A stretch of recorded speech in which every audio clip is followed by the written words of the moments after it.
the 16th, this past Sunday, we get a call from Friendship Ford that states they have found several of their vehicles been vandalized.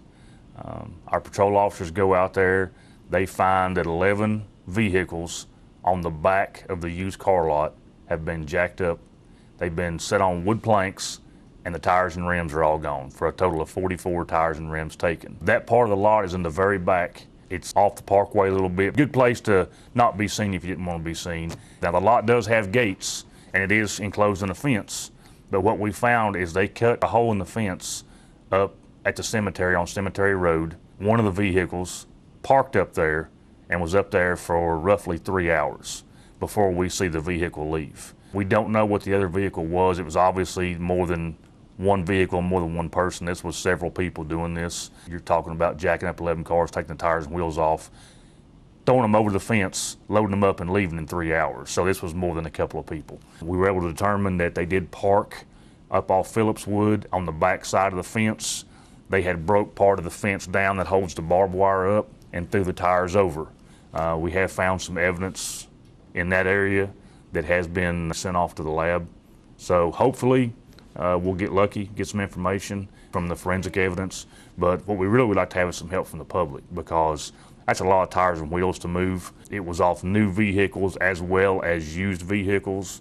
So, you know, if anybody comes across the deal of the century on some tires and wheels, it'd probably be a good idea to call us, because they're probably buying stolen property. And that seems to be a hot commodity right now, is tires and wheels. This is not an isolated incident. We've not had one where somebody's taken 44 at one time, usually a car here or there from a car lot, but never this much, which leads me to believe this is probably 2 or 3 people, if not more. Obviously, a vehicle to put 44 tires and wheels in is not your average pickup truck, so it's probably a box truck, a U-Haul type truck, something in that nature, just not going to fit.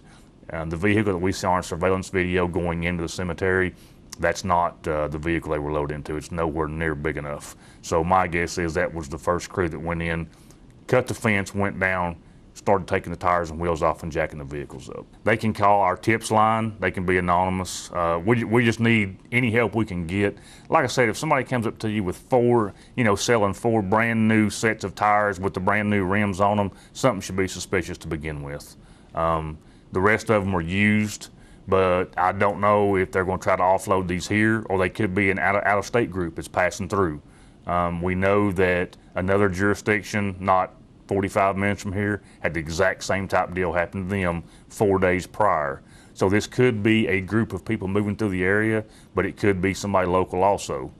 A lot of evidence at the scene makes me believe that this was not a local group that knew the surrounding area of that car lot, or they probably wouldn't have done some of the things they did at the scene. So my belief is it probably is a group from out of town.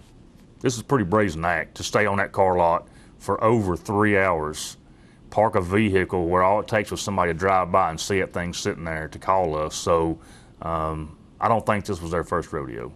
I believe that they have done this before.